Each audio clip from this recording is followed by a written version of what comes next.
सहकार क्षेत्रातील एक मोठी आणि खळबळजनक बातमी समोर येत आहे.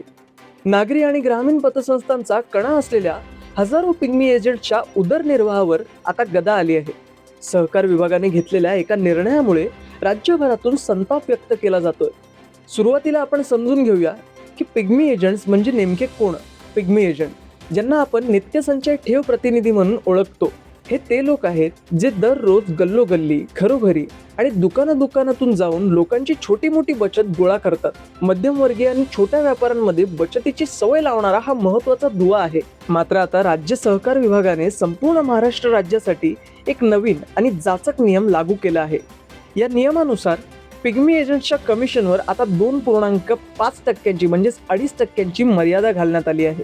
यापूर्वी अनेक पतसंस्था या प्रतिनिधींना त्यांच्या कामासाठी 3 ते 4% कमिशन देत होत्या. मात्र आता या नवीन कॅपमुळे एजंटच्या थेट उत्पन्नावर मोठा परिणाम झाला आहे. वाढती महागाई आणि फिरतीचा खर्च पाहता केवळ 2.5% घर कसं चालवायचं असा प्रश्न या प्रतिनिधींनी उपस्थित केला आहे. नित्यसंचय ठेव योजनेच्या माध्यमातून हजारो कुटुंबांचा उदरनिर्वाह चालतो, पण सरकारच्या या निर्णयामुळे त्यांच्या पोटावर पाय आला आहे. या नियमामुळे केवळ एजंट्सच नाही तर पतसंस्थांच्या दैनंदिन वसुलीवर आणि आर्थिक गणितावरही मोठा परिणाम होण्याची शक्यता आहे. परळी वैजनाथसह संपूर्ण महाराष्ट्रात या निर्णयाविरोधात सध्या तीव्र असंतोष पाहायला मिळतोय. आता या निर्णयाविरोधात राज्यातील पिग्मी एजंट्स कोणतं पाऊल उचलतात आणि सरकार यात काही बदल करतं का, हे पाहणं महत्त्वाचं ठरेल. मी दीपेश पवार, कुलाबा न्यूज 24.